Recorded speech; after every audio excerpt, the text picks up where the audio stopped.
Thank you for coming today to the SSA convention, and the discussion here this morning is going to be about club growth and growing Soaring club development. My name is Bob Youngblood. I'm from Vero Beach, Florida.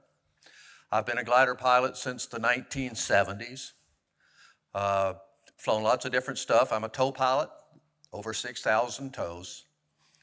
Hopefully I can quit doing that pretty soon and get back in the cockpit of my glider, where I'd rather be. But anyway, back in 2016, both my wife and I were retiring. She's getting out of the dental world, and I was a corporate guy traveling the world, and decided that it's time to hang it up. We've been glider pilots, both of us, since the 70s. And I ran across a local guy that had a glider in a trailer. And I said, "Where do you fly this thing?" And he says, "The guy won't let us fly here. It's a strip, I just store it here at the hangar." And I kind of laughed, and I said, "Okay, I'll call you tomorrow." Well, not far from this strip, I have my own strip where my home is. We could fly off of that, but that's not what I wanted to do. My wife and I wanted to start a glider club. So I got with a guy named Bob Gettner. He was from the Cedar Creek Glider Club, had moved to Florida, and we decided to start a club, just like that. So I called my friend that owned the other strip, and he said, "Hey, Bob, it's yours. Rent the hangar, whatever you want to do." That's how we got started in about 2017. In our very first meeting, we had 16 people. We did not advertise. We didn't do a thing except go to the local airport and try to get some people involved to come to the meeting to see how many glider pilots that we might have in the area. From that day on, it was pretty obvious that we were going to have a great club. Some people showed up that day, as you normally see in club atmospheres. Some people's question was, "Hey, are you going to pay me for towing? Are you going to pay me for instruction?" Well, the answer was, don't let that door hit you in the ass on the way out of here, because this is all volunteer, okay? That's what it's all about. We're giving something, so you give something back to us. Well, we got down to about 14 people that day. But that's okay. We're making progress. So from that on, we decided that we're going to have a good management system for the club. Each manager will have a role. You will perform that role, and anybody in the club will be asked to do what the rest of us do. That's difficult. That's the tough part. Because how many times do you get to a club and somebody says, "Hey, can you pull my glider out there? I want to go fly today, but I got to take my wife to dinner at 4 o'clock, so I won't be able to put it up. Can you put it back in the hangar for me?" Well, it'll be buried when you get back.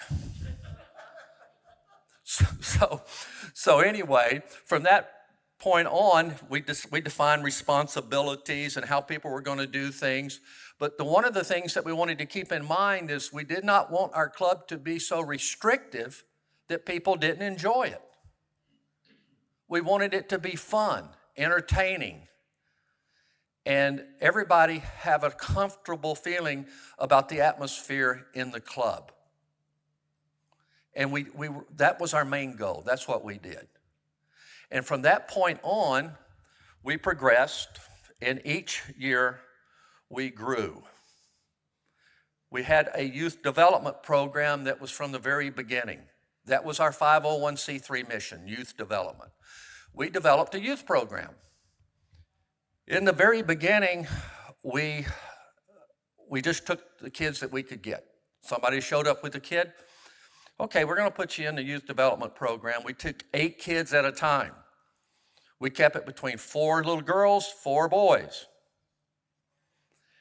As time went on, we had to change our philosophy on the youth program. Everybody's kid wanted them to be a pilot, but not every kid wanted to be a pilot. That was really a stumbling block for us. Hey, I want little Johnny here to grow up and be a pilot. He's going to go into the Air Force and be a F-16 pilot, and then he's going to go to the airlines. He's going to make a lot of money, and Daddy's going to be proud. Well, the kid could care less. So after a period of time, we said we have to make a change. So we started vetting our kids. And by that, I mean we required them to write an essay. We want a 300 to 500 word essay on why you want to be a glider pilot. Not a pilot, but a glider pilot. And we asked each one of those kids to provide a character reference. And it started working for us. Kids came in, we had a better quality of kids. And when I said in the very beginning that we took kids, we tried to help troubled kids. The word trouble is there for a reason. We tried and tried and tried. We devoted our resources, our money. It just didn't seem to work the way we wanted it to work. We wanted them to do it more than they wanted to do it. So that's what made us change our program. In our early training, in our club development, I was able to secure equipment. I asked people for help. I found a guy in West Palm Beach that had a LaBelle. And I went down to look at it, and he wanted to sell it to us. And I asked him, I said, no, we're not going to buy it. You're going to donate it to us. And he looked at me kind of funny and said, what do you mean? I said, well, we're going to give you a slip for it. You can turn it in on your IRS, and you take a tax donation on it, but we're not going to pay you. And he said, when can you get it out of here? What about tomorrow? So I took a trailer down there with another guy, and we loaded it up. We brought it back. It came out of California. And we started a program where our kids started restoring it. This is the finished product. We not only started there, but we continued on with people to help our club. And we developed a club atmosphere. We had dinners, we had lunches, we had appreciation banquets for people like our instructor, Tommy Augustin, sitting in the back, okay? Tommy is our #1 instructor. Tommy's a real rocket scientist, but he's a great instructor, okay? So from that point on, we started doing more things within the community. I would go out and talk to people. I would go out and talk to civic organizations. And you know what I would ask them? Sponsor a kid. I'm not ashamed to ask a law group to sponsor a kid for $2,500. Or a pediatrician's office to sponsor, give us some money for something. We've had people come to the club, take a ride. We've never advertised, as a matter of fact. We take a ride, and at the end of it, make a hell of a donation to our youth program. Hundreds of dollars at a time. We've reached out to more people and more people and more people. I was with a guy one night having dinner, and he says to me, what do you need? I said, we need an airplane where we can do some cross-country soaring. What's that going to cost you? I gave him a figure. He reached in his pocket and gave me a check to buy an airplane and said to me later on, Bob, you don't know where this came from, but if you need more, call me. We bought an ASW-24 with that, okay? We continued on in our club with our dues, our contributions, and open discussions on finances and good economic structures. This is the key to your club. October was the very first month since we started our club that we're in the red. 7 years. And why? Because we had 2 hurricanes come through. Field was shut down. Couldn't make any tows. So we have been absolutely fantastic with our finances. Over a 6.5-year period, we own every piece of equipment that we have. Our tow plane, ASW-24, LaBelle, a 126 that looks like new, that myself and another guy rebuilt for the club. Our primary trainer is an old Schweitzer 233 that looks almost as good as the one on the showroom floor out here. And if you knew how much money we made with that machine, you would all have 2 of them sitting on your field somewhere. It takes a beating. Tommy, I think we did 700 flights with it the first year, didn't we, Tommy? 700 training flights our first year.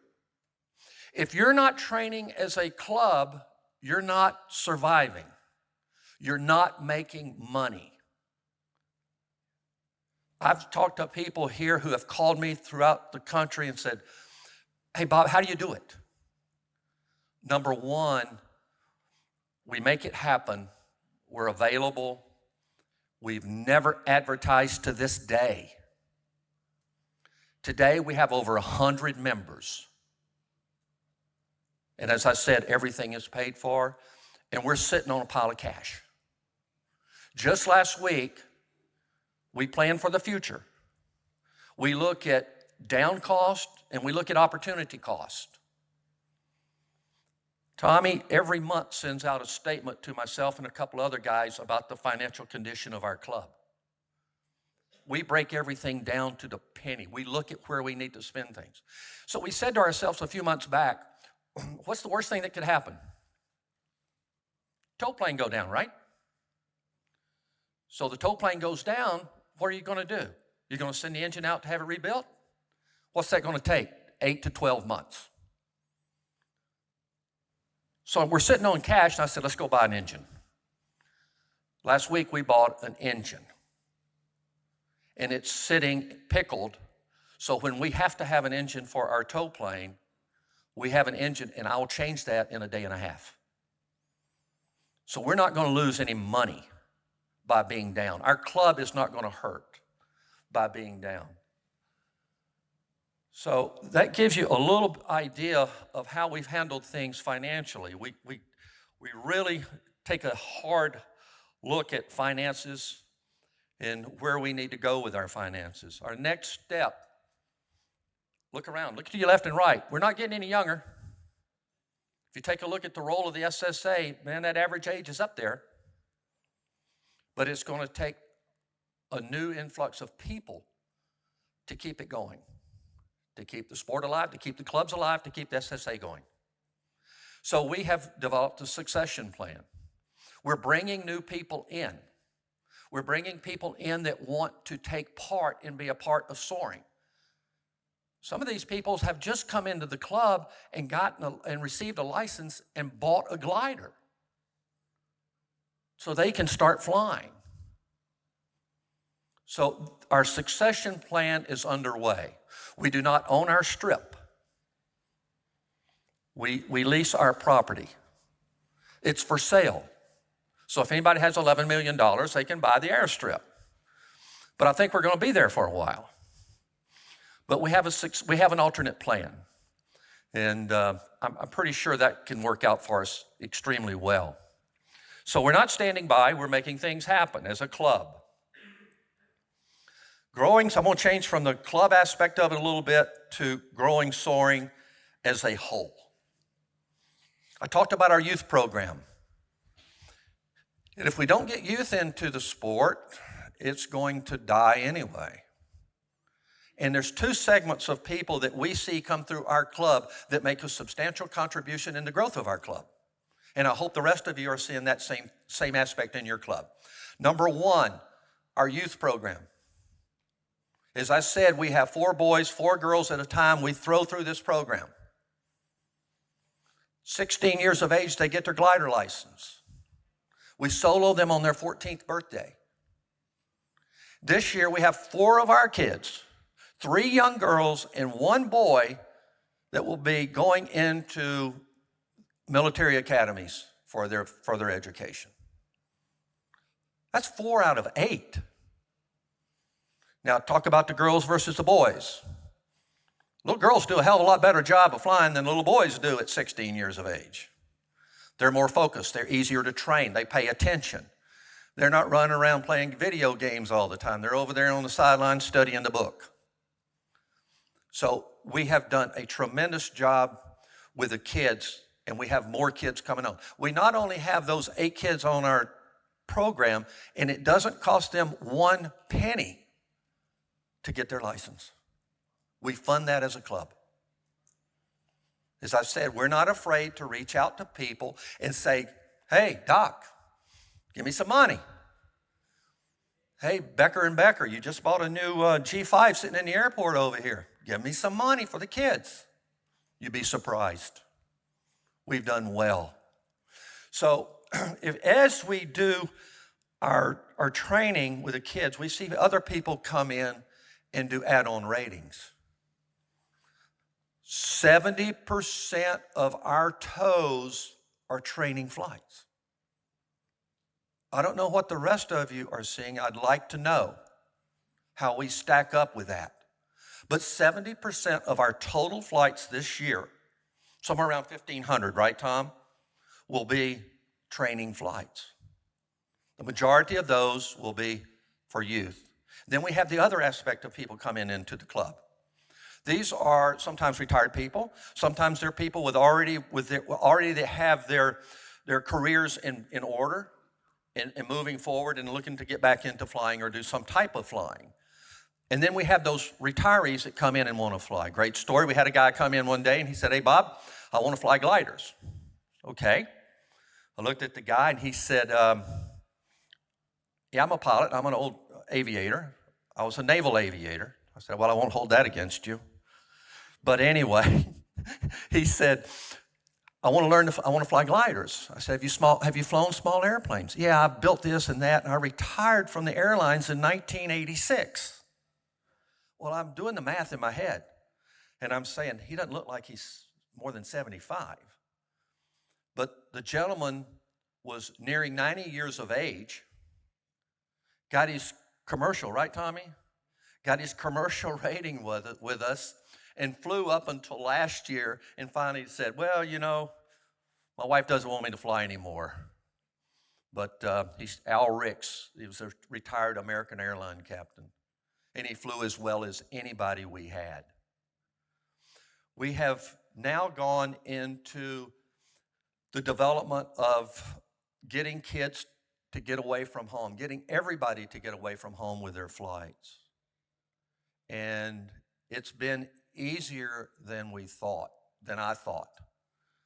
Because we have the Proving Ground program, which has been fantastic. And the kids come in and they see their name on the board. And the first thing that you know is they're talking to their other buddy, "Hey, I kicked your butt yesterday. I did better than you. And look what I did. I got this, I got this, I got this." Tommy's been instrumental in us bringing people along and getting their badges. We promote badge soaring. We promote cross-country soaring. People may not realize it because we have other glider clubs in the state of Florida, in other locations, but we have some of the finest soaring conditions in the state of Florida. We fly cross-country quite often.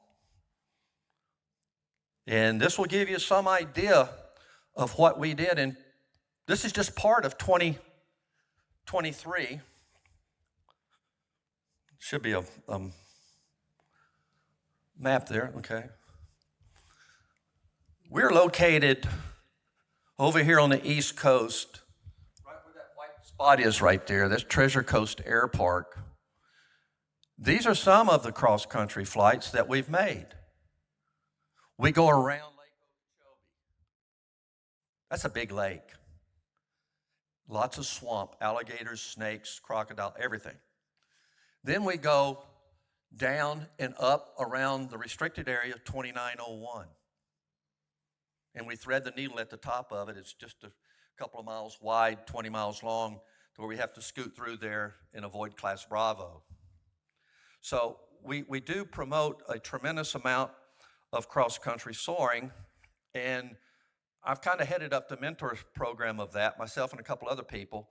Tommy gets them started as a training aspect in the Twin Grove, and then we promote the kids into single-place fiberglass and get them to get their feet wet, get away from home. And we have a program to where we're making sure that they're ready for that before we stick them in there.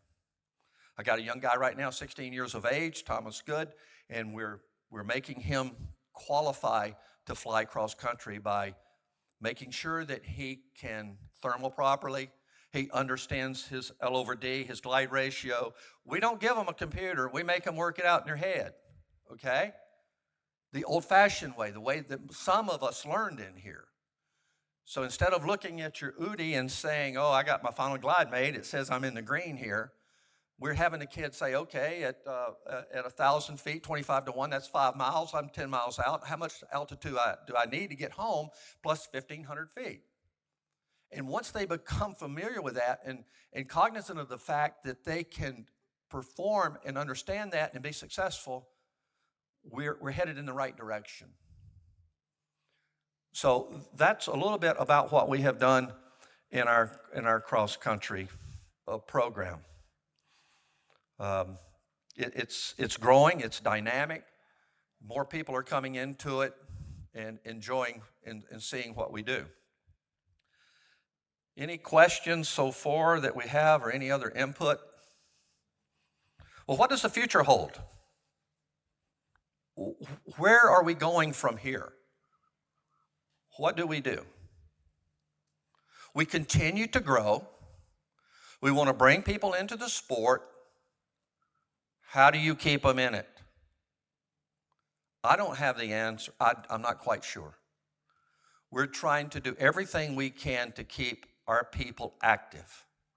We understand that if we take a 16-year-old kid, 17-year-old kid, and get them a glider license and put them out there in the world of soaring, that they have more important things to do in their life going forward than flying gliders. They have an education, they have a career. But we want to keep them involved. We want to make sure that these people who we bring along want to continue to soar. During our development of our club, we have put probably 200 or more people into the roles of the SSA. Pretty substantial. 200 or more into the SSA. We lose people every year just like the SSA does.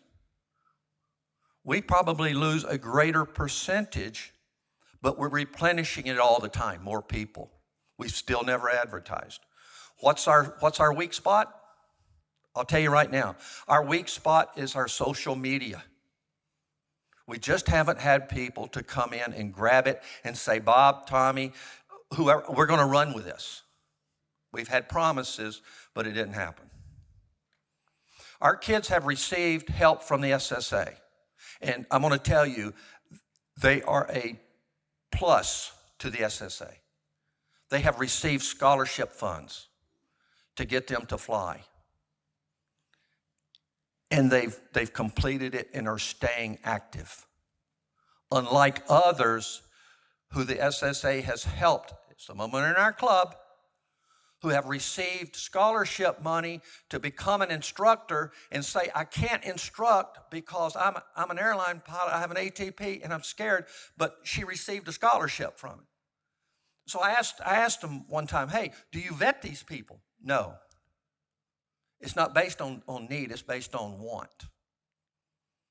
Well, I taught my child a long time ago from about age 3, there's certain things as needs and wants, and you're not going to get the wants, we're going to get the needs. Okay? So that's some of the stuff that we have done in our club and going forward.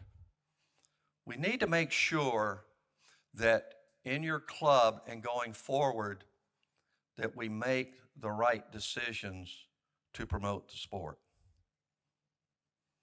We have all, my wife and I have enjoyed this as much as anybody's ever participated. We both have our gliders. And yeah, we're purists, but I tow motor gliders.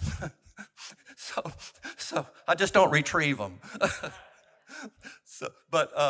We have a great time. And our club is continuing to grow. And therefore, the end effect is Soaring will grow. We have a couple of people in our club that fly contests. Nelson Howell came down a couple of years ago, joined the club. I flew a few times. I took him around the lake. I took him around 2901. And we got close to the top of 2901. He comes on the radio and says, Bob, how are we going to get through here? I said, you're on your own. I'll see you later. So I darted to the top of it and I said, follow me. I'll get you through. And we did. And we have a great time. That's the type of relationships that we have in the club. Has every member been the greatest thing that we've ever had? No. We've had some discussions about people participating, and I'm sure that all clubs do.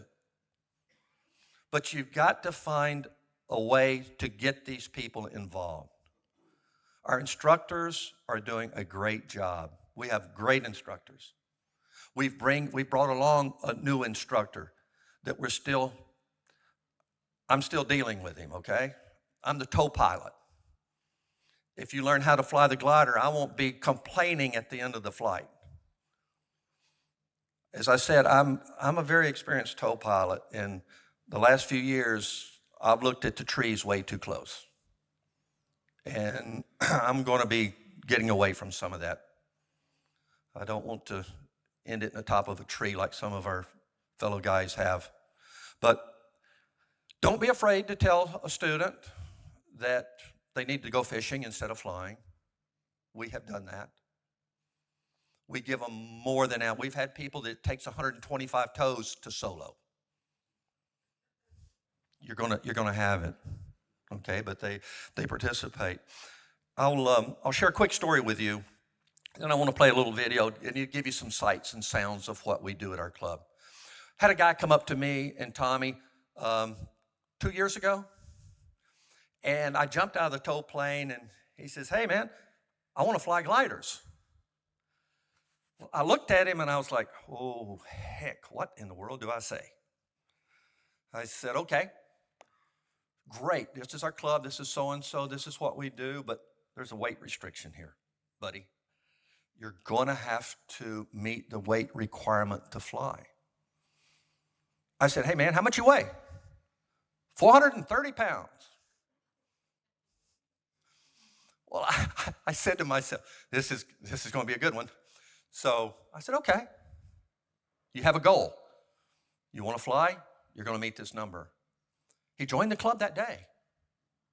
And for 2 years, this guy would come out every time the doors were open on the weekends and even during the week and work his butt off as a line boy and started dropping weight. Tommy came back from vacation and looked over to me and said, "Who is this guy? Who is this guy?"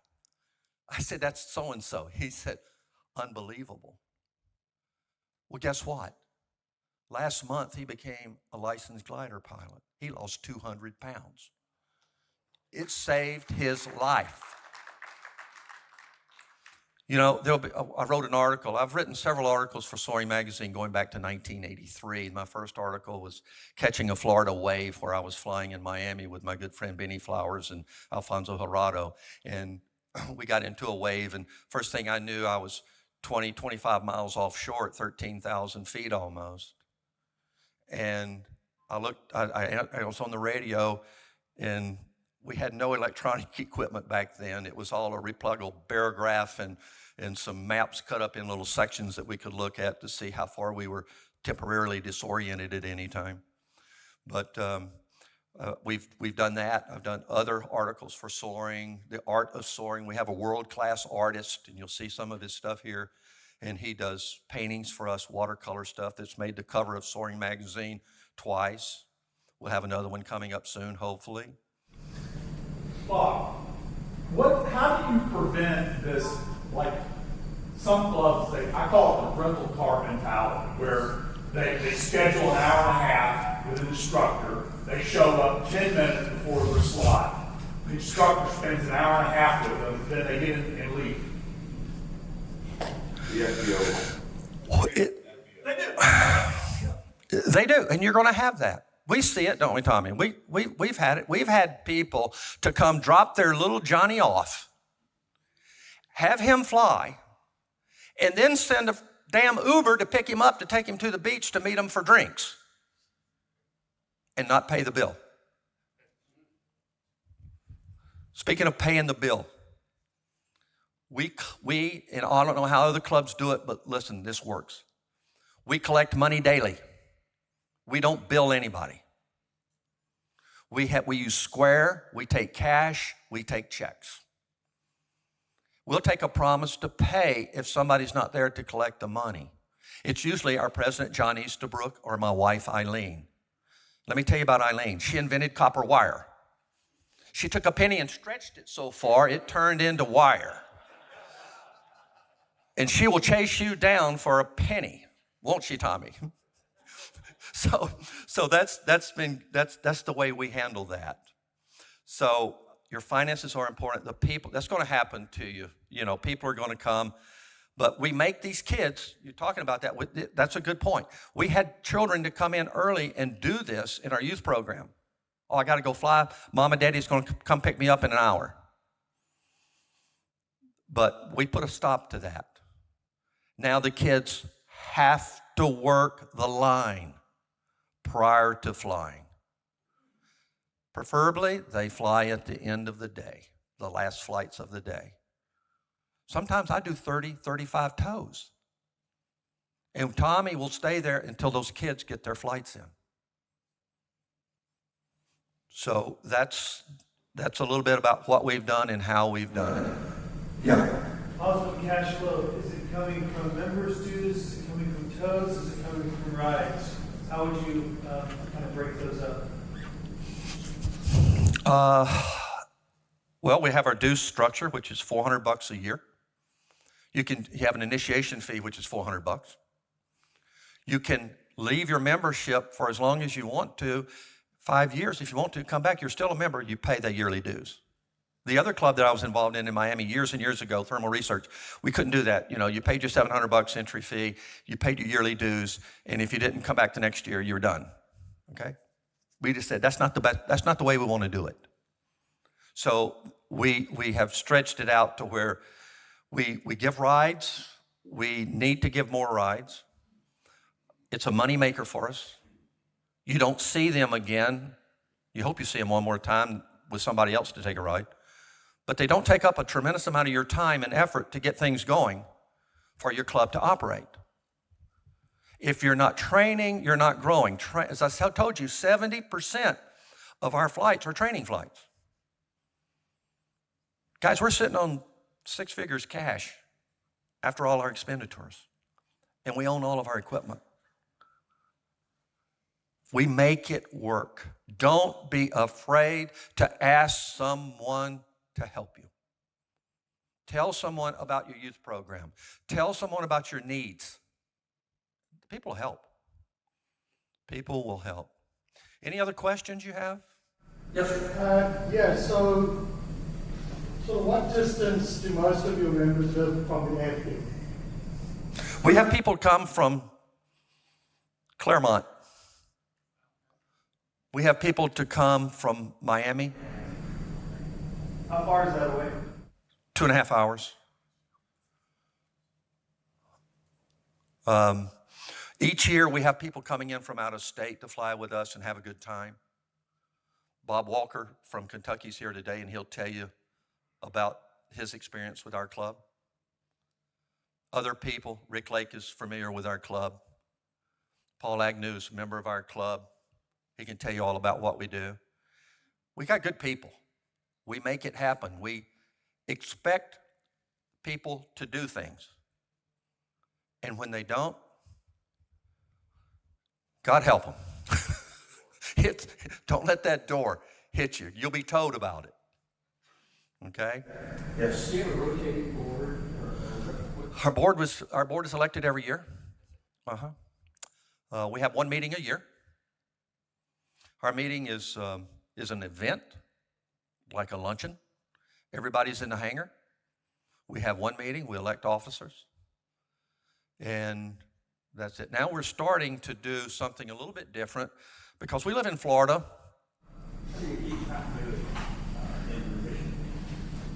Everybody's on the same page. This is our objective. This is our goal. This is our mission. Do you understand that? Yeah.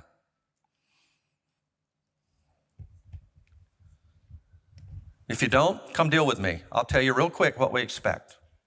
I don't see gray as black or white. So we've been very, very successful in that. Any other questions? Go ahead. Yes, sir. Are you operating on weekdays as well? Yes, sir. Yeah, that may be We, except for the summer months, we cut down to Thursday, Friday, Saturday, Sunday. During the season, we've been 7 days. We're cutting back to 6 because we need to do maintenance.